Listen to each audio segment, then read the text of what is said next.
श्री सच्चिदानंद सद्गुरु साईनाथ महाराज की जय। श्री सच्चिदानंद सद्गुरु अलिवेलु मंगम्म सहित भरद्वाज महाराज की जय। श्री सच्चिदानंद सद्गुरु नामपल्ली बाबा महाराज की जय। जय साई मास्टर। ఈరోజు సత్సంగంలో మనం నేను దర్శించిన మహాత్ములు 4 అవధూత శ్రీ వెంకయ్య స్వామి వారి చరిత్ర రచన పూజ్యాచార్య శ్రీ ఎక్కిరాల భరద్వాజ మాస్టర్ గారు.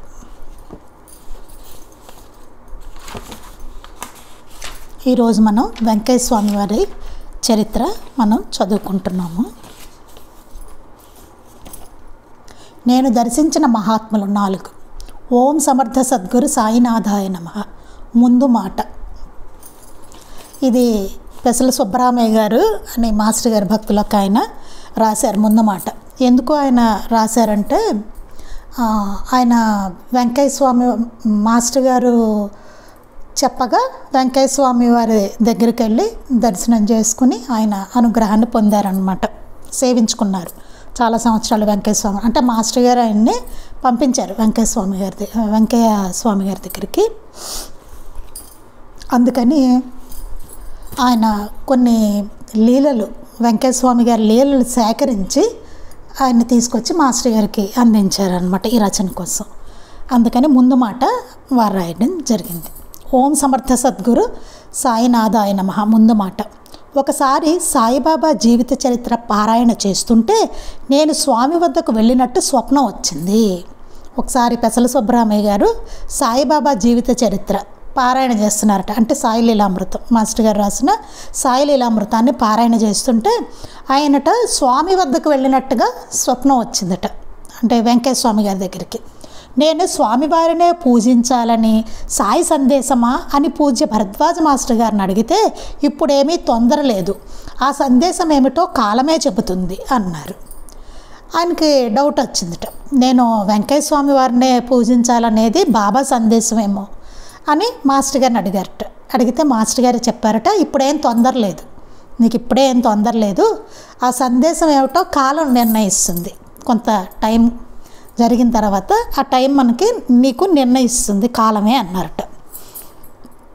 స్వామి గురు పూర్ణిమకు మా ఇంటికి వచ్చినప్పుడు గుప్తంగా ఈ స్వప్న సందేశం గురించే ప్రస్తావించారు. ఒకసారి ఈయన పారాయణ చేయగా స్వామి ఒకరోజు గురు పూర్ణిమకి వీళ్ళింటికి వచ్చి వారిని అనుగ్రహించారనమాట పెసల సుబ్బరామయ్య గారి దగ్గరికి. అప్పుడు గుప్తంగా ఈ స్వప్నం గురించి స్వామి ప్రస్తావించారట. ఆ స్వప్నం అట్లా వచ్చింది కదా అని ఆయన స్వామి. మరొకప్పుడు సాయి చరిత్ర పారాయణ చేస్తుంటే స్వప్నంలో స్వామివారు కనిపించి నూనె లేకుండా చెట్టు కాల్చు అన్నారు. మరొకసారి సాయి లీలామృతం పారాయణ చేస్తున్నారట. చేస్తుంటే స్వప్నంలో వెంకయ్య స్వామి గారు కనిపించారట. కనిపించి నూనె లేకుండా చెట్టు కాల్చు అన్నారట. నాకేమీ అర్థం కాలేదు. అంటే అవధూతల మాటలు మనకి అర్థం కావడం చాలా కష్టంగా ఉంటుంది. అందుకని నూనె లేకుండా చెట్టు కాల్చు అంటే ఆయనకేం అర్థం కాలేదు. కొన్నాళ్లకు నాకు నూనె పదార్థాలు పడకుండా వచ్చింది. సరే ఏం పట్టించుకోలేదు. ఆయన ఏమిటో అర్థం కాలేదు. అర్థం కానప్పుడు ఏం చేయగలుగుతారు, ఏదో వచ్చింది స్వప్నం అనుకుంటాం, అంతే కదా. అలా కొన్నాళ్ళకి ఏమైందంటే ఆయనకి నూనె పదార్థాలు అనేవి పడకుండా వచ్చిందట. 1986వ సంవత్సరంలో 15 రోజులు స్వామి సన్నిధిలో గడిపాను. తర్వాత ఒక 15 రోజులు స్వామి సన్నిధిలో ఉన్నారట ఆయన. ఒకరోజు నేను ఆశ్రమంలో కొన్ని రోజులు ఉంటానని అడిగితే స్వామి ఆయన అన్నం ఆయనే తినేటట్లయితే ఉండమను అన్నారు. ఒకరోజు స్వామిని ఆయన అడిగారట, 15 రోజులు మీ సన్నిధిలోనే ఉంటాను స్వామి అని అడిగారట ఆయన వెంకయ్య స్వామి గారిని. అడిగితే ఆయన అన్నారట, ఆయన అన్నం ఆయనే తినేటట్లయితే ఉండమను అని చెప్పారట. అంటే ఆయన అన్నం ఆయన వండుకొని తినడం అన్నమాట. సేవకులు కారణం అడిగితే వాళ్ళు అడిగారట, ఎందుకు స్వామి అట్లా చెప్పారని. వాళ్ళు బాపనోళ్ళు తినకూడదయ్యా అన్నారట. వాళ్ళు సేవకులు కారణం అడిగారట, ఎందుకు అంటే ఆయన్నే వండుకోమంటున్నారంటే వాళ్ళు బ్రాహ్మలు తినకూడదు అని అన్నారట. తరువాత ఒకసారి సాయి నాకు స్వప్నంలో కనిపించి కొన్ని ఆహార నియమాలు చెప్పారు. తర్వాత కొంతకాలానికి బాబా కనిపించారట ఈయనకి స్వప్నంలో. కనిపించి కొన్ని ఆహార నియమాలను చెప్పారట. వాటిలో నేను స్వయంగా వండుకున్న అన్నమే తినడం ఒకటి. అందులో ఏంటి అంటే స్వామికి ముందే తెలుసు అనమాట అండి. స్వామి అంటే బాబా కల్లోకి వచ్చి నియమాలు చెప్తారు. ఆయన వండుకుని తినాలి, ఎవరు వండినా తినకూడదు, ఆహారం ఆయనకే వండుకుని తినాలి అని చెప్పి ఆ నియమం బాబా ఆదేశిస్తారని స్వామికి తెలుసు. అందుకే ఆయన అట్లా చెప్పారనమాట. ఆయన అన్నం ఆయనే వండుకుని తినేటట్లయితే వండమని లేదని చెప్పారు. అందుకోసమే వాటిలో నేను స్వయంగా వండుకున్న అన్నమే తినడం ఒకటి. స్వామి రూపంలో కూడా సాయే తాము చెప్పినది ఆచరింప చేస్తున్నారు. అంటే స్వామి రూపంలో కూడా బాబానే చెప్తున్నారు ఈ విషయాన్ని అని అనుకున్నారు. అక్టోబర్ 1983లో ఈ నియమం ఉల్లంఘించవలసి వచ్చి నెల రోజులు అనారోగ్యంతో బాధపడ్డాను. అక్టోబర్ 83లో ఆయన నియమాన్ని ఉల్లంఘించారు. అంటే ఆయన వండుకున్న అన్నం కాకుండా ఏదో ఇతరుల వండిన అన్నం ఏదో తిన్నారు. అంటే ఇది అందరికీ కాదండి, అక్కడ ప్రత్యేకంగా బాబా కల్లో కనిపించి ఆదేశించడం వలన అనమాట. అది ఆయనకు అది అవసరం, ఆయన సాధనకు అది అవసరం, ఆయన వండుకొని తినాలి అంతే. అందుకని అనారోగ్యంతో బాధపడ్డారు, దాన్ని ఉల్లంఘించారు, అనారోగ్యంతో బాధపడ్డారు. చికిత్సలన్నీ వ్యర్థమయ్యాక డాక్టర్లు మద్రాసు పొమ్మన్నారు. ఎంత వైద్యం చేయించుకున్నా డాక్టర్ల దగ్గర తిరిగినా ఏం తగ్గలేదు. అప్పుడు డాక్టర్లు మద్రాసు వెళ్ళి చూపించుకోమని చెప్పారట. మొదట స్వామి సమాధి వద్ద 3 నిద్రలు చేయాలని గొలగమూడు బస్సు ఎక్కాను. ముందు వెళ్ళే ముందు స్వామి దగ్గరికి వెళ్దాం, 3 రోజులు అక్కడ నిద్ర చేద్దామని చెప్పి గొలగమూడు వెళ్ళారట. వెంటనే నా బాధలన్నీ మాయమయ్యాయి. వెంటనే ఆయన బాధలన్నీ తగ్గిపోయాట. స్వామి దగ్గరికి వెళ్ళి 3 రోజులు పడుకునేసరికి 4వ రోజు ఉదయం ఇంటికని బయలుదేరగానే బాధలన్నీ మొదలయ్యాయి. సరే ఇంటికి వెళ్ళిపోదామని 4వ రోజు ఉదయం బయలుదేరేసరికి మళ్ళీ మొదలైందిట ఆయనకి బాధ, అనారోగ్యం మళ్ళీ వచ్చేసింది ఆయనకి. స్వామి సేవకుల సలహాపై నేను కొన్నాళ్ళు అక్కడే ఉంటానని మొక్కుకోగానే సగం మాత్రమే ఉపశాంతి కలిగింది. స్వామి సేవకులు సలహాపై వాళ్ళు అన్నారట, కొంతకాలం ఉంటే ఏమన్నా నీకు తగ్గుతుందేమో స్వామి దగ్గరే ఉంటే, ఎందుకంటే వెళ్ళిపోదామని బయలుదేరేసరికి మళ్ళీ వచ్చింది కదా నీకు అని చెప్పారట. అందుకని ఆయన కొన్నాళ్ళు ఇక్కడే ఉంటానని చెప్పేసి స్వామికి మొక్కుకున్నారట. సగం మాత్రమే ఉపశాంతి కలిగింది, కొద్దిగానే ఆయనకి సగం తగ్గిందట అనారోగ్యం. నేను కారణం ఆలోచిస్తుంటే వెంకమ్మ వీపును మూటనున్న గాడిద ఒకటి ఉత్తరంగా వెళుతున్నట్టు దృశ్యం గోచరిస్తున్నదేంటి అన్నది. సరే ఈయన ఆలోచిస్తున్నారట సుబ్రహ్మణ్య గారు, ఏంటి కొంచెమే తగ్గింది, నాకు ఉండిపోదాం అనుకుని ఇక్కడ ఉందాం అనుకున్నా అని ఆలోచిస్తున్నారట. ఆలోచిస్తుంటే అక్కడ ఉన్న వాళ్ళ వెంకమ్మ గారు అనే ఆవిడ చెప్పారట, వీపుకి మూటనున్న ఒక గాడిద ఒకటి ఉత్తరంగా వెడుతోందట, ఉత్తర దిశలో వెడుతున్నట్టుగా నాకు ఒక దృశ్యం కనబడుతోంది అన్నారట. నేను కూడా నా మూట తీసుకొని ఉత్తరంగా వెళ్ళాలి, అదే నాకు సందేశం అని తోచి నా సామాను అక్కడ విడవగానే నా బాధ తగ్గిపోయింది. ఆయన అనుకున్నారట, నేను కూడా మూట తీసుకుని ఉత్తరంగా వెళ్ళాలి అని చెప్పి అది ఒక స్వామి సందేశం నాకు అందింది, నేను కూడా ఉత్తరంగా వెళ్ళాలి అని చెప్పి స్వామి సందేశంగా ఆయనకి తోచిందట. ఆయన సామాను అక్కడ విడవగానే ఆయన బాధ అంతా తగ్గిపోయిందిట. నాటి నుండి తెల్లవారుజామునే స్వామిని సేవించుకొని సైకిల్ మీద స్కూలుకు వెళ్ళి రాత్రికి ఆశ్రమం చేరడం నా దినచర్య అయింది. అప్పటి నుంచి ఆయన ఏం చేసేవారట, తెల్లవారుజామునే స్వామిని సేవించుకునేవారట. స్వామి దగ్గరకు వచ్చేసి తెల్లవారుజామునే సైకిల్ మీద మళ్ళీ స్కూల్కి వెళ్ళేవారట, వెళ్ళి రాత్రికి ఆశ్రమానికి చేరేవారట. ఇలాగా దినచర్య ఆయన చేసుకోవడం మొదలైంది. అంటే ఆయన స్కూల్లో పనిచేసేవారు అనమాట అండి. స్వామి ప్రేరణతోనూ మాస్టర్ గారి ప్రోత్సాహంతోనూ భక్తుల అనుభవాలు సేకరించి అందించడం జరిగింది. వెంకయ్య స్వామి వారి ప్రేరణ వలన, మాస్టర్ గారి ప్రోత్సాహం వలన వెంకయ్య స్వామి భక్తుల అనుభవాలన్నీ సేకరించి అందించారట మాస్టర్ గారికి. మొదట సాయి చరిత్ర పారాయణ చేస్తున్నా నా వ్యాధి పూర్తిగా ఎందుకు తగ్గలేదో అర్థం కాలేదు. ఏంటి బాబా చరిత్ర పారాయణ చేస్తున్నా సరే నా వ్యాధి ఎందుకు పూర్తిగా తగ్గలేదు అని అనుకున్నారట, ఆయనకు అర్థం కాలట. కానీ ఆ బాధే స్వామి సన్నిధి ప్రసాదించిన అనుగ్రహమేనని తోస్తున్నది. కానీ ఆ బాధ ఏదైతే ఉన్నదో అదే నాకు స్వామి సన్నిధిని ప్రసాదించింది అని, అది ఆయన అనుగ్రహమే అని తోస్తుంది అన్నట్టు. చూడండి, ఒకటి విషయం మనం ఇక్కడ చెప్పుకోవాలి ముఖ్యంగా. మనకేమవుతుంది, ఏదో కష్టం వస్తుంది. కష్టం వచ్చినప్పుడు ఏం జరుగుతుంది, ఎవరో మనకి లీలామృతం ఇస్తారు, లేదా గురుచరిత్ర, లేదా మాస్టర్ గారి గ్రంథాలేవో ఇచ్చి ఇది చదువుకోండి మీకు మంచి జరుగుతుంది అని చెప్తారు, మీ కష్టం తీరుతుందా లేదో సంథింగ్. చాలామందికి ఇట్లాంటివి జరిగి ఉంటాయి. అయితే సరే నేను అలాగే వచ్చిందాన్ని, అందుకని చెప్తున్నాను. అయితే సరే వాళ్ళు చదువుకుంటారు, ఆ కష్టం ఏదో అనారోగ్యం ఉండొచ్చు, లేకపోతే ఏదో కష్టం రావచ్చు, అట్లా అనమాట అండి. అది తీరిందనుకోండి వాళ్ళు బాబా భక్తులు అవుతారు. అంటే ఇక్కడ ఏమనుకోవాలి, ఆ వచ్చిన కష్టం కానీ అనారోగ్యం కానీ ఏ పరిస్థితిలో వాళ్ళు చదవవలసి వచ్చిందో ఆ పరిస్థితి బాబా అనుగ్రహం అనమాట అండి. లేకపోతే వాళ్ళు బాబా దగ్గరికి ఎట్లా వెళ్తారు, ఆ మిషతో ఆయన రప్పించుకున్నారనమాట. ఆ కష్టమో లేకపోతే ఏదో అనారోగ్యమో లేకపోతే ఇంకోటో ఆ మిషతోటి ఆయన మనల్ని అనుగ్రహించారనమాట, రప్పించుకున్నారు ఆయన దగ్గరికి. అంతే కదా, అలా కష్టం వస్తే తప్ప మనం వెళ్ళాం దేవుడి దగ్గరికి, అసలు మొహం చూపించం ఆయనకి. అది అందుకని ఆ బాధే స్వామి సన్నిధి ప్రసాదించిన అనుగ్రహమేనని తోస్తున్నది.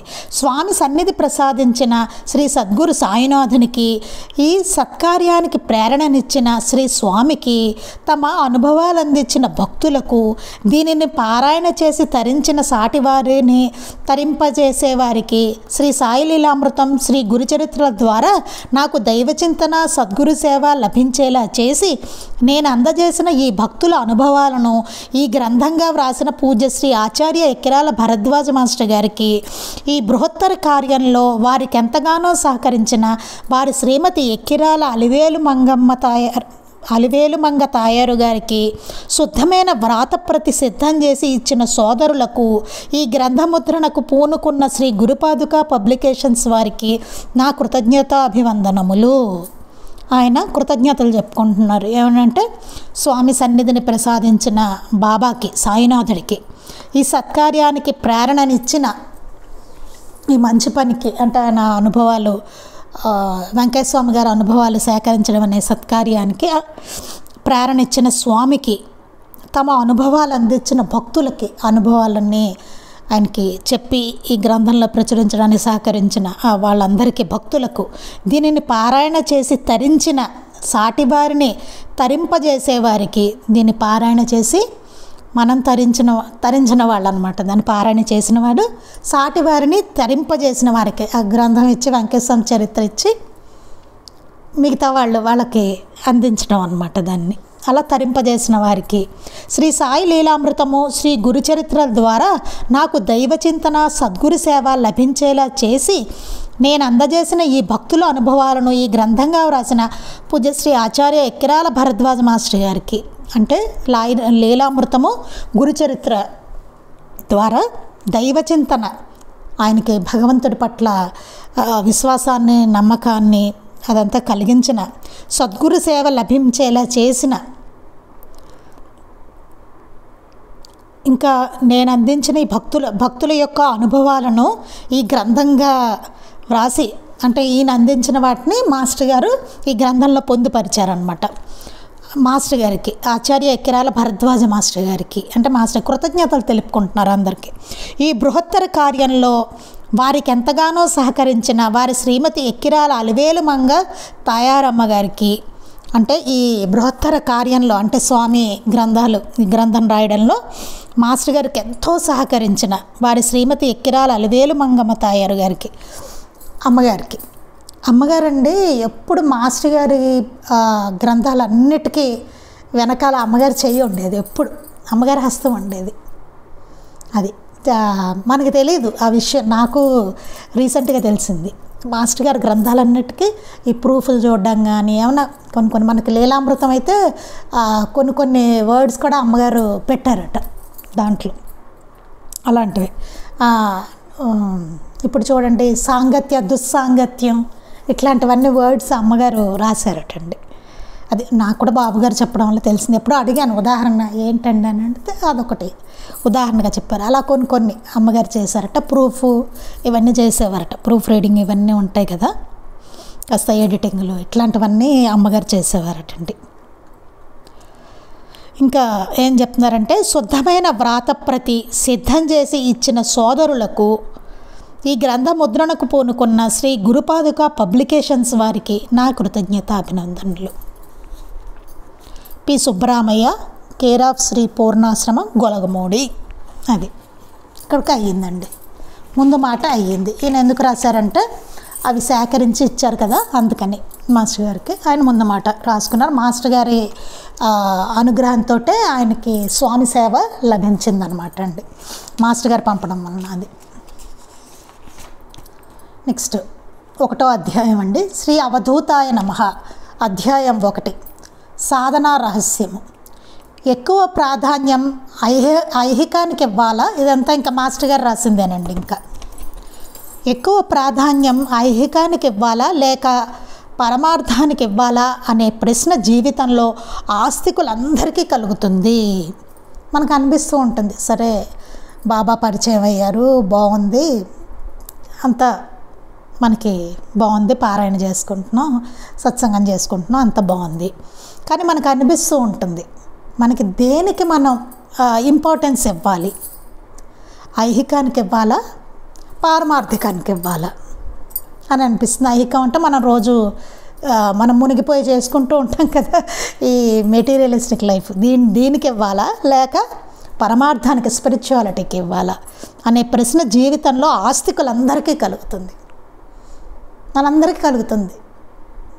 ఏంటి, దేనికి ఇవ్వాలి ఇంపార్టెన్స్ అని మనకు అనిపిస్తూ ఉంటుంది. పరిస్థితులకు లొంగి ఐహికానికే ప్రాధాన్యం ఇచ్చేవారు తాము బంధాల్లో చిక్కుకుంటున్నామని బాధపడతారు.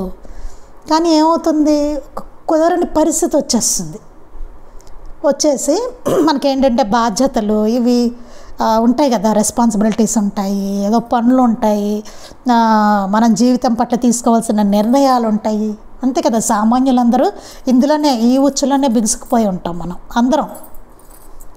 అందుకని ఏమవుతుంది, పరిస్థితులకు లొంగిపోయి ఐహికానికే ప్రాధాన్యం ఇచ్చేవారు తాము బంధాల్లో చిక్కుకుంటున్నామని బాధపడతారు. ఇప్పుడు ఏమనిపిస్తుంది, అమ్మో ఈ ఇంపార్టెన్స్ అంతా దేనికే ఇస్తున్నా, ఐహికానికే, అందుకని ఈ బంధాల్లో చిక్కుకుంటున్నాం అని బాధపడతారు. అంటే నాకు మొత్తం ఇందులోనే నేను మునిగిపోతున్నాను, ఈ బంధాల్లో చిక్కుకుపోతున్నాను అని బాధపడతారు. ముసలితనం వచ్చాక పరమార్థం సాధించుకోవచ్చు అనుకున్న వారికి నానాటికి బలపడిన వాసనలు వృద్ధాప్యంలో పరమార్థ సాధనకు అడ్డు వస్తాయి. అప్పుడు ఏమనిపిస్తుంది, సరే మనకి ఇంకా ఇప్పుడే ఎందుకు, చాలా వయసు ఉంది కదా, పెద్ద వయసు వచ్చాక ఇవన్నీ చేద్దాం. ఈ ఆధ్యాత్మికత అనేది మనకు కాదు, పెద్దవాళ్ళకి సంబంధించింది అని అనిపిస్తుంది, అంతే కదా. అంటే మనం చూసేసరికి మన అమ్మ నాన్న, మా అమ్మమ్మ నాన్నమ్మ వీళ్ళందరూ పెద్దవాళ్ళు, వాళ్ళు ఏదో పూజలు చేసుకుంటూ, వాళ్ళు ఏదో చదువుకుంటూ అట్లా చూసాం. మనం చూసేసరికి మనకేమనిపిస్తుంది, అదంతా పెద్దవాళ్ళకి సంబంధించింది, మనకు కాదు అని అనిపించి ఏమనుకుంటారు, అప్పుడు ముసలితనం వచ్చాక పరమార్థం సాధించుకోవచ్చు అని అనిపించకపోయినా ఆ టైం వచ్చిందనుకోండి, ఏమవుతుంది, వారికి నానాటికి బలపడిన వాసనలు, మరి ఎంతకాలం వాడు పోస్ట్పోన్ చేసుకుంటూ వచ్చాడు కదా, వీరికి ఏమవుతుంది, ఎంతకెంతకి ఆ బలహీనతలు అవన్నీ బలపడిపోయి ఆ వాసనలన్నీ వదులుచుకోవడం చాలా కష్టం అండి. అవి ఇంకా వాడి వల్ల కాదు, అభ్యాసం లేదు, ట్రైనింగ్ లేదు మనసుకి, వాడు ఇష్టం వచ్చినట్టు ఉన్నాడు అప్పటి వరకు. ఏం మార్చుకోవాలి, ఏది మంచో ఏది చెడో తెలియట్లేదు, దేన్ని మార్చుకోవాలో తెలియట్లేదు, ఎలా మార్చుకోవాలో తెలియట్లేదు. ఒకవేళ అనుకున్నా ఇవన్నీ జరిగి ఏమవుతుంది, ఆ వాసనలు వృద్ధాప్యంలో పరమార్థ సాధనకు అడ్డు వస్తాయి. అప్పుడు వాడు ఏం చేద్దామన్నా చేయలేకపోతాడు, గట్టిగా గ్రంథాన్ని చదవలేకపోతాడు, గట్టిగా స్మరణ చేయలేడు. గట్టిగా అంటే అట్లా కాదు, కాసేపు కూర్చోవడం అన్నది కూడా, అంటే కాన్సన్ట్రేట్ చేయలేరు. అప్పుడు వాసనలు బలపడిపోతూ ఉంటాయి. అంత వయసు వచ్చేసాక నీ కోపం ఉండకూడదురా అన్నారనుకోండి, ఇష్టపోతుంది. అప్పటికప్పుడు పోవాలంటే అది ఎప్పటి నుంచో ప్రాక్టీస్ చేసుకుంటూ రావాలి, అభ్యాసం అవ్వాలి. లేదా అసూయ ఉండకూడదు అని చదివారండి లీలామృతంలో. ఒకవేళ అప్పుడు లీలామృతం దొరికింది వృద్ధాప్యం వచ్చాక, చదువుకున్నారు, బాగుంది. అందులో చాలా ఉంటాయి బాబా సూక్తులు. అప్పుడు చేద్దామని ప్రయత్నించారనుకోండి, చాలా కష్టంగా ఉంటుంది. ఎందుకంటే ఈ బలహీనతలు, వాసనలు, అన్నీ సంస్కారాలు అసలే జన్మజన్మలు వదిలించుకోవడం కష్టం. ఇప్పటివరకు సాధన చేయకపోవడం వలన అవి ఇంకా బలంగా ఉంటాయి. ఈలోపు ఈ జన్మలో పేరుకొన్న ఉంటాయి కదా, ఇంకా బ్యాలెన్స్ మనకి గత జన్మల నుంచి వచ్చే సంస్కారాలు, ఈ జన్మలో మనం చేతులారా చేసుకున్నవి, ఇవన్నీ కలిపి తడిపి మోపెడయి మనం ఎటు కాన్సన్ట్రేట్ చేయలేం. అట్లా తయారవుతుంది మన పరిస్థితి. చూసుకోండి, గట్టిగా మనం ఏకాహం చేయలేం. సాయిలీలామృతం నేనైతే చేయలేనండి. కాసేపు అయ్యేసరికి దృష్టి ఎటో పోతుంది, లేకపోతే భారంగా అయిపోతుంది, పేజీలు ఏవో యాంత్రికంగా తిరిగిపోతాయి. చేస్తే కాసేపు ఏమైనా బాబాని స్మరించుకుంటూ చేయగలనేమో కానీ పూర్తిగా గ్రంథం అంతా మాత్రం చేయలేను. అంతవరకు అక్కర్లేదు మనకి, నిత్యపారాయణ చాలు. ఎగ్జాంపుల్, ఏకాహం వరకు కూడా అక్కర్లేదు మనకి. ఒక గ్రంథాన్నే చదవలేని పరిస్థితి, అది మనమే ఎగ్జాంపుల్. పారాయణ అనేసరికి పెద్ద ఒక ఇది. అంతవరకు ఎందుకండి, నాకు సాయిలీలామృతం ఫస్ట్ టైం చూసినప్పుడు అనిపించింది, అయ్య బాబాయ్ ఇంత పెద్ద గ్రంథం ఎవరు చదువుతారు? అప్పటి వరకు ఏంటి, ఇదివరకు అది ఇప్పుడు ఉన్నాయిలేండి, చిన్న చిన్నవి బాబావి చరిత్రలు వచ్చేసేవి, షార్ట్ కట్ ఉన్నాయి, ఇప్పుడు ఉన్నాయి. అవి చాలా చదివేదాన్ని నేను. ఏంటంటే అది ఈజీ కదా చదువుకోవడం, ఇంతే ఉంటుంది, మనం పాకెట్లో పెట్టుకుని కూడా వెళ్ళచ్చు. అట్లాంటివి చదివిన తర్వాత మాస్టర్ గారిది రాసిన సాయిలీలామృతం చూసేసరికి, అమ్మ ఇంత పెద్ద గ్రంథం, అస్సలు ఇప్పుడు ఎక్కడ చదువుతాం, ఎట్లా చదువుతాం దాన్ని? పారాయణ చేయడమా, అమ్మో ఇంత గ్రంథాన్న నాకే అనిపించిందండి. అంతవరకు ఎవరి గురించి ఎందుకు, నేనే ఎగ్జాంపుల్ దానికి. చూడండి, అంటే ఇప్పుడు ఇది ఉండట్లేదు అసలు, ఎందుకంటే తర్ఫీదు లేదు మన శరీరానికి, మనస్సుకి తగిన తర్ఫీదు లేదు. ఈ బీజాలు ఎప్పుడు చిన్నప్పటి నుంచి పడాలి, పడితే అప్పుడు మంచి చెడులు తెలుస్తాయి, ఏది అసలు సరైన మార్గమో తెలుస్తుంది, మనం ఎలా మార్చుకోవాలో తెలుస్తుంది. చిన్న వయసులో ఏంటంటే చక్క వైట్ పేపర్ లాగా, తెల్లటి క్లాత్ లాగా స్వచ్ఛంగా ఉంటుంది మనసు. అప్పుడు ఏదైనా వేయచ్చు, ఏం వేసినా నిలుస్తుంది. అంతే కదా, స్వచ్ఛంగా ఉంటే మనసు ఏది వేసినా నిలుస్తుంది. కానీ ఆల్రెడీ మన భావాలు, ఇన్ఫ్లుయెన్సెస్ ఇవన్నీ పడిపోయిన తర్వాత అది ఎట్లాంటిదంటే ఇట్లా నలిగిపోయిన కాగితం, తుడిచేసిన గుడ్డ, మరకలు పడిపోయిన గుడ్డ, అట్లాంటి టైపు మనసు మనందరిది.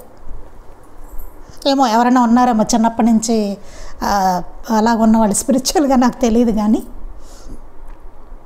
అప్పుడు ఏమవుతుంది, అవన్నీ చాలా కష్టం అయిపోతాయి మనకి. ముందు అంగీకరించడం కూడా చాలా కష్టంగా ఉంటుంది, యాక్సెప్ట్ చేయడమే చాలా కష్టం. అంతవరకు ఎందుకండి, బాబా ఏం చెప్పారు, కులమత భేదాలు పనికిరాదని చెప్పారు. ఏదో పెద్ద మనం తీసుకోక్కర్లేదు, పోనీ అదొక్కటి తీసుకుందాం. కానీ ఏమైంది, మన చిన్నతనంలోనూ తర్వాత ఇవన్నీ మనం భేదాలకి ఎక్స్పోజ్ అయిపోయి ఉన్నాం కదా. అట్లా చూడడం అనేది వాటికి మనం ప్రభావితం అయిపోయి ఉన్నాం మనం అందరం. ఇప్పుడు చదివిన తర్వాత దాన్ని వదులుచుకోవాలంటే ఎంత కష్టం. ఇంకా ఎంతోమంది ఉన్నారు వదులుచుకోని వాళ్ళు కదా. ఈవెన్ బాబా చరిత్ర చదువుతున్నా సరే, బాబా బోధలన్నీ తెలిసినా సరే, బాబా గురించి తెలిసినా సరే, ఆ ఒక్క విషయంలో కూడా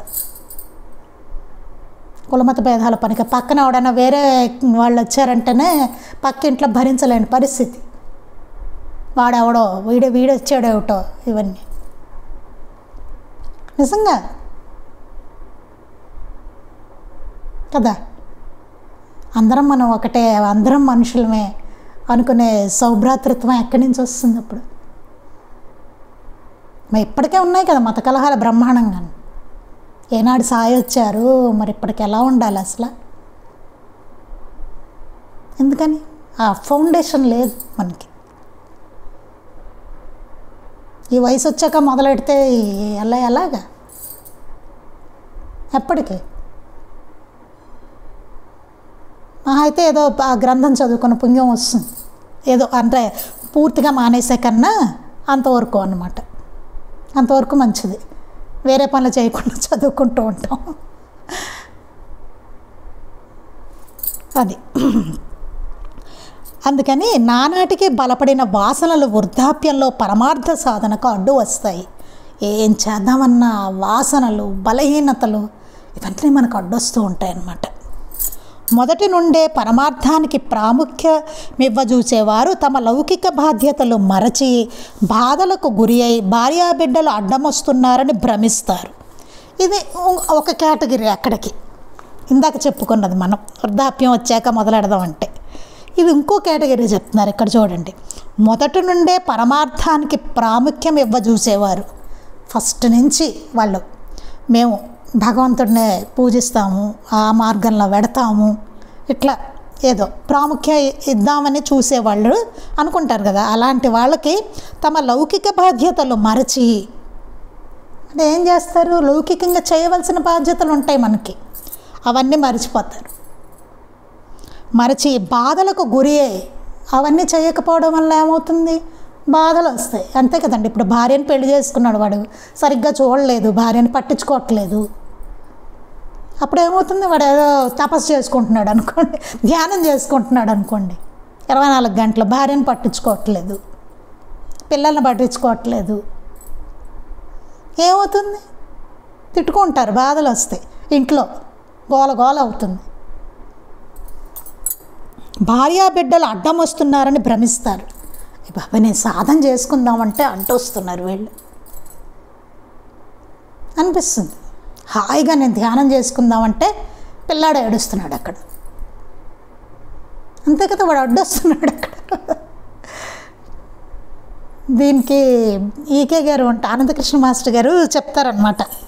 నైవేద్యం పెడుతున్నట్టు ఒకడు పెడుతుంటే ఆ కుర్రవాడు వచ్చి చిన్న పిల్లవాడు అనమాట అండి, వచ్చి నైవేద్యాన్ని అరటిపండు ఏదో తీసుకున్నట్టు. తీసుకునేసరికి తండ్రికి విపరీతమైన కోపం వచ్చి తిట్టట.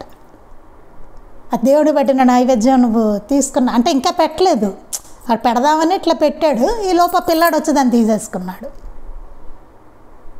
నివేదన తీసుకొచ్చి ఇట్లా పెట్టగానే ఆ పిల్లాడు తినేశాడు తీసుకొని. వాడు విపరీతమైన కోపం వచ్చింట. భగవంతుడికి పెట్టింది నువ్వు తింటావా, చచ్చేలా తిట్టాడు, కొట్టాడు ఏదో. ఇంకేంటండి, అది మాస్టర్ గారు కూడా చెప్తారు మనకి ప్రవచనాల్లో వాటిలో. ఏమైంది, ఇంకా భగవంతుడిని ఎక్కడ చూస్తున్నాడు, పటంలో చూస్తున్నాడా, ఆ పిల్లవాళ్ళలో చూడొద్దు అంటే పిల్లవాడు అడ్డొచ్చాడనమాట దేవుడికేను ఈయనకి మధ్యన. ఎంతోమంది అట్లా భావించేవాళ్ళు. నాకు బోల్డ్ ఎక్స్పీరియన్సెస్ ఉన్నాయి ఈ విషయంలో, బోల్డ్ ఉన్నాయి నాకు. నేను అనుభవించిన బోల్డ్, నేను బాధపడిన సన్నివేశాలు బోల్డ్. అంటే నేను చేయడం కాదు, నాకు ఇతరులు జరిగిందనమాట. ఇతరుల వలన నేను ఇబ్బంది పడిన సన్నివేశం, పిల్లల్ని ఆ రకంగా బాధ పెట్టాల్సి వచ్చిన పరిస్థితులు. ఎందుకంటే ఒక రకమైన మూర్ఖభక్తి అంటారు చూసారా, అట్లాంటి సరైన అవగాహన లేక. అందరిలోనూ ఆయన ఉన్నారు కదా, తిన్నది ఆయనే, బాబానే కదా, ఆ పిల్లవాడి రూపంలో ఆయన బాబానే, ఆ భగవంతుడే. ఎవరినైతే మనం పూజిస్తామో ఆయనే, ఆ భగవంతుడే కదా తీసుకున్నది.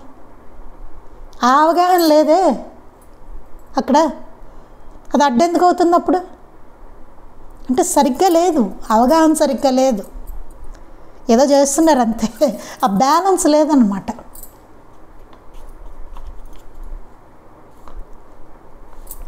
ఇవన్నీ ఇలాంటివి ఎన్నోనండి మన ఇళ్లలో కూడా జరిగి ఉంటాయి. పూజలు చేస్తున్నప్పుడు పిల్లలు ఏడవడం, అబ్బా వీడు ఇప్పుడే ఏడుస్తాడా, ఇట్లా ఎన్నో రకాలు, ఎన్నెన్నో. అయితే ఇంట్లో ఎవరు, అమ్మగారు ఒకటి రాస్తారు వ్యాసం, ఇంట్లో ఎవరు గట్టిగా మాట్లాడకూడదు, ఇట్లాంటి రూల్స్. ఇవన్నీ మనకు తెలుసు, మన ఇళ్ళల్లో జరిగేవే, జరుగుతున్నవే. అమ్మగారు చెప్తారు, అయితే వీడు తుమ్మితే ఊడిపోయే ముక్క అనమాట అంటారు. అంతే కదా. ఒకడేమో పెళ్లి చేద్దాం అనుకున్నారు అనుకోండి, పిల్లలకి ఆడపిల్ల ఉంది, పెళ్లి చేద్దాం అనుకున్నారు. అంతా బాబానే చూసుకుంటారు, వీడు చాలా గొప్ప భక్తుడు, బాబా చూసుకుంటారని కూర్చున్నాడు అనుకోండి. వీడు చేయవలసింది చేయాలి కదా, మన బాధ్యత మనం చేయాలి. వాళ్ళ పెళ్లి సంబంధాలు చూడాలి, ఇవన్నీ చేయాలి కదా.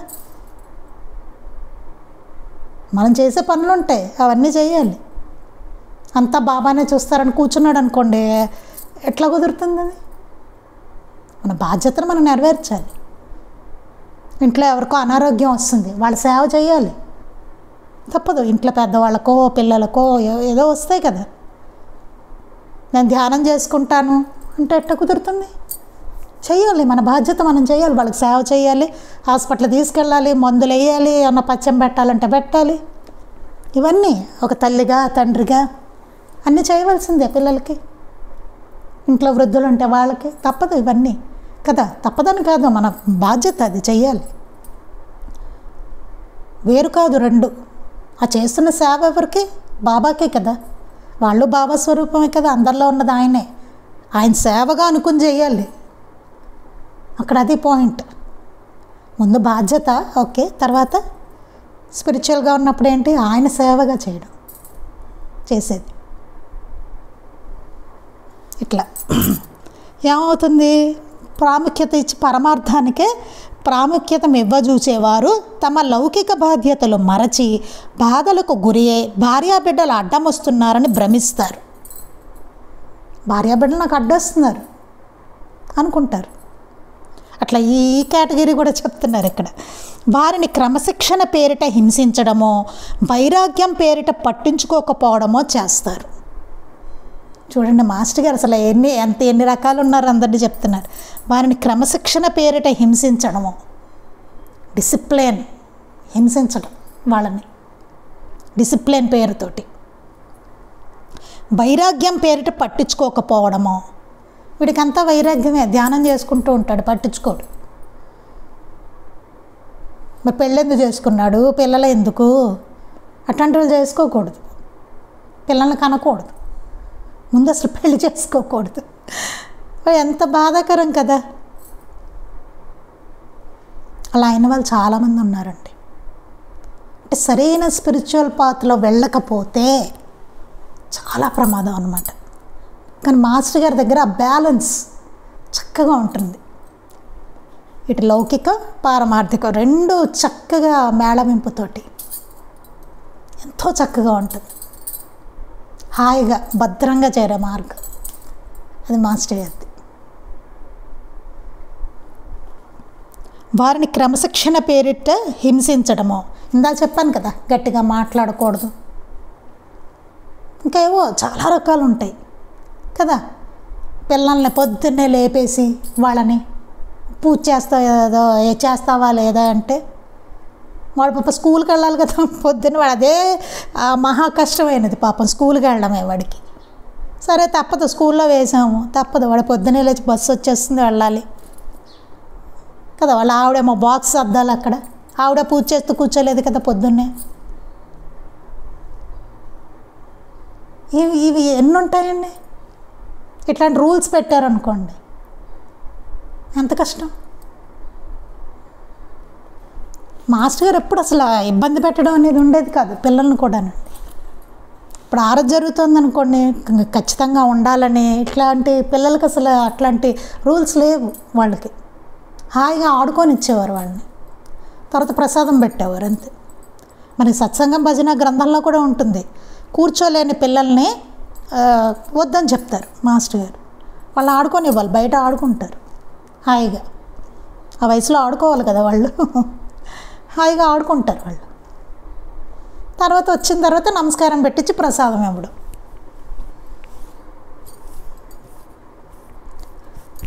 అట్లా చూడండి. అంటే కొంతమంది సంస్కారం ఉండొచ్చు, కూర్చునే సంస్కారం, అందరికీ ఉండదు కదా అట్లాగా, అవునా? ఎక్కువ శాతం మందికి ఉండదు. ప్లస్ ఈ కాలంలో అది మరీ కష్టం పిల్లలకి. ఇట్లా ఎన్నో చాలా చాలా రూల్స్, అవి మనం ఎందుకు చేస్తున్నామో మనకి తెలియదు, మన పిల్లల్ని కూడా బాధ పెట్టడం, హింసించడం, ఇటువంటివి ఎన్నో చాలా ఉంటాయండి. సపోజ్ భార్యను రోజు మడి కట్టుకుని వంట చేయన్నాడు అనుకోండి, వీడు చేదస్తం కాస్తారు రుద్ది, ఆవిడ చేయొద్దు పాపం. ఎన్నుంటాయి, ఎన్నో అసలు అవన్నీ కూడా హింసలే. బలవంతంగా చేయించేవన్నీ హింస కిందే లెక్కలోకి వస్తాయి. ఎన్నో ఇట్లాంటివి నాకేదో గుర్తొచ్చి 1-2 చెప్పాను తప్ప ఎన్నో అనేకం ఉంటాయి. ఇలా డిసిప్లిన్ పేరుతో కూడా హింసించడం అది కూడానండి. ఇంకా వాళ్ళంతటి వాడు ఎప్పుడు ఆలోచిస్తాడు, ఎప్పుడు నేర్చుకుంటారు పిల్లలు? మన భావాలన్నీ వాళ్ళ మీద రుద్దుతూ ఉంటే వాడు ఆలోచించుకోవాలి కదా.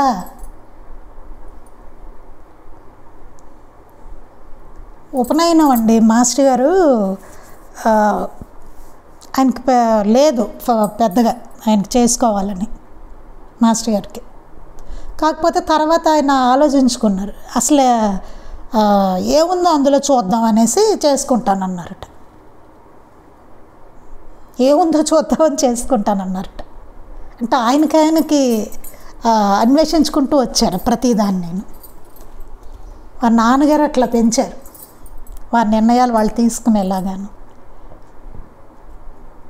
వాళ్ళ ఇష్టాలను అన్నిటి పిల్లల ఇష్టాలను వాళ్ళ దాన్ని గౌరవించి. అందుకే మాస్టర్ గారు అట్లా ఉన్నారు. చిన్నప్పటి నుంచి ఆ ట్రైనింగ్, అట్లాంటి ట్రైనింగ్ ఇచ్చారు, అంతటి స్వేచ్ఛనిచ్చారు వాళ్ళకి. వాళ్ళు ఆలోచించుకునేటువంటి దేని గురించి అయినా సరే ఎందుకో ఆలోచించు అనేటువంటి మాస్టర్ గారు కూడా అట్లాగే ఉండేవారు. ఎందుకో ఆలోచించండి, అసలు నువ్వు ఇలాగే గుడ్డిగా చేయని ఎప్పుడు చెప్పలేదు, గుడ్డిగా ఆచరించేయండి అని ఎప్పుడు చెప్పలే మాస్టర్ గారు. ఏది ఎందుకో తెలుసుకోవడం అప్పుడు ఎంత బాగుంటుందో తెలుసండి. ఆ ఎందుకో తెలుసుకున్న తర్వాత చేసేది చాలా బాగుంటుంది, మనకి భావయుక్తంగా చేయగలుగుతాం, అర్థవంతంగా ఉంటుంది. అంతే కదా. కొన్ని అసలు నిజంగా చెప్తున్నాం, మనం ఎన్నో పూజలు చేస్తాం, పూజారు ఏవో చదువుతూ ఉంటారు మంత్రాలు, వాటి అర్థాలు కూడా మనకు తెలియదు. అక్షంతలు వేస్తాం, పువ్వులు వేస్తాం, కుంకుమ వేస్తాం, పసుపు వేస్తాం. అంటే ఏం చేస్తున్నాం? వేస్తున్నాం అంతే. అవి ఏమిటో మనకు తెలియదు. అక్కడ ఆయన చదువుతారు, అసలు ఆయనకు కూడా తెలుసో తెలీదు, చదివే ఆయనకు కూడా. అవునా? తెలుసు, మనందరికీ తెలిసినవే ఇవన్నీ. చాలా మూఢంగా చేసుకుంటూ వెళ్ళిపోతూ ఉంటాం. ఇట్లాంటి ఎన్నో ఉంటాయి. చాలా మనం చేసేస్తున్నాం అనుకుంటాం, కానీ సరైన మార్గంలో లేకపోతే ఇట్లా ఎన్నో చాలా ఉంటాయి మనకి. అందుకేం చెప్తున్నారు? వారి క్రమశిక్షణ పేరిట హింసించడమో, వైరాగ్యం పేరిట పట్టించుకోకపోవడమో చేస్తారు. ఇదొక జీవిత సమస్య. ఇది జీవిత సమస్య మనుషులకు ఉండేది. ప్రతి వ్యక్తి తన బాధ్యతను గుర్తించి సాటివారి శ్రేయస్సుకు తగినట్లు తమ ఇష్టాయిష్టాలను ధర్మం చేత కట్టుబాటు చేసుకోవాలని సమాజం నిర్బంధిస్తుంది. ఇది ఇంకొక లెవెల్ అన్నమాట. ఇది చెప్పుకుని ఆపేద్దామండి వాళ్ళ. ప్రతి వ్యక్తి తన బాధ్యతను గుర్తించి సాటివారి శ్రేయస్సుకు తగినట్లు తమ ఇష్టాయిష్టాలను ధర్మం చేత కట్టుబాటు చేసుకోవాలని సమాజం నిర్బంధిస్తుంది. సమాజం ఏం నిర్బంధిస్తుంది? ప్రతి మనిషి తన బాధ్యతను గుర్తించాలి, గుర్తించి సాటివారి ఇతరుల శ్రేయస్సు కోసం మన ఇష్టాయిష్టాలను ధర్మం చేత కట్టుబాటు చేసుకోవాలి అనేసి సమాజం మనం నిర్బంధిస్తూ ఉంటుంది. కానీ వ్యక్తులు తమ ఇష్టాయిష్టాలకు ప్రాముఖ్యతను ఇవ్వజూస్తారు. అంతే కదండి, మన బాధ్యత మనం నిర్వర్తించాలి కదా, ఇష్టాయిష్టాలను వదులుకోవాలి, అంతే కదా. కానీ మనం ఏం చేస్తాం? ఇష్టాయిష్టాలకే ప్రాముఖ్యత ఇస్తాం. అందువలన ఏర్పడే సంఘర్షణ జీవితంలో ఎదురయ్యే మరో సమస్య. దానికి ఏమవుతుంది? మన ఇష్టాయిష్టాలకే విలువ ఎక్కువ ఇచ్చినప్పుడు నేను ఇది ఎందుకు చేయాలి, ఎందుకు చూడాలి, చూడకపోతే ఏమవుతుంది? ఇప్పుడు అదే కదా సమాజంలో ఉన్నవన్నీ అదే. దాంతో అందువలన ఏర్పడే సంఘర్షణ జీవితంలో ఎదురయ్యే మరో సమస్య. దానివలన ఏంటి? సంఘర్షణ ఏర్పడుతుంది.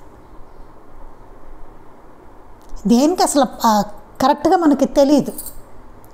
తల్లిదండ్రులను చూడాలి అని ఉందనుకోండి, పిల్లలు ఎందుకు అన్నారనుకోండి,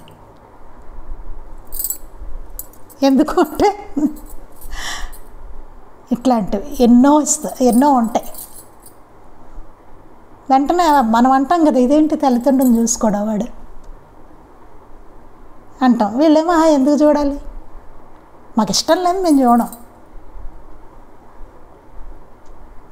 వాడికి ఇష్టం లేదు, ఇష్టాలు ప్రాముఖ్యత చూస్తారు. అందువలన ఏర్పడే సంఘర్షణ జీవితంలో ఎదురయ్యే మరో సమస్య. ఏమవుతుంది, అప్పుడు సంఘర్షణ వస్తుంది మన జీవితంలో. ఇదొక మరొక సమస్య. ఇలా ఎన్నో చూడండి, మనకి ఎక్కడ అదొక రకంగా తెగిపోయిన గాలిపటం అన్నమాట. ఏదో లేకపోతే ఏ గాలి వస్తే అటు వెళ్ళిపోతూ మనకి జీవితాలు అట్లా నడుస్తూ ఉంటాయి. ఇవన్నీ చెప్పుకున్నాక అంతే కదా, మన ఇష్టం వచ్చినట్టు ఎట్లాగో జీవించేస్తూ ఉంటాం. ఓ పద్ధతి పాడు ఉండదు,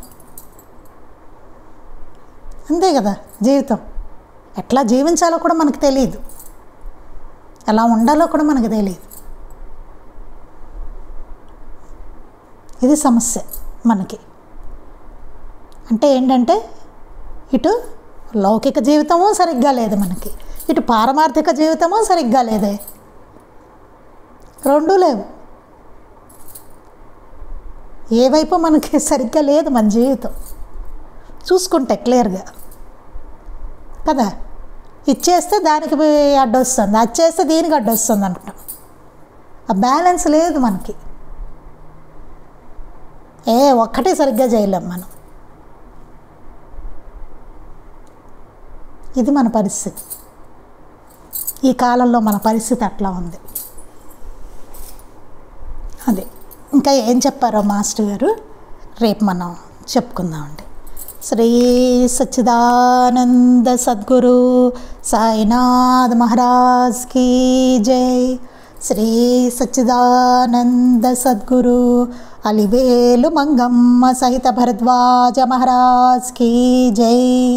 శ్రీ సచ్చిదానంద సద్గురు నాంపల్లి బాబా మహారాజ్ కీ జై. గురుదేవ దత్త అవధూత చింతన. లోకా సమస్తాః సుఖినో భవంతు. లోకా సమస్తాః సుఖినో భవంతు. లోకా సమస్తాః సుఖినో భవంతు. జై సాయి మాస్టర్.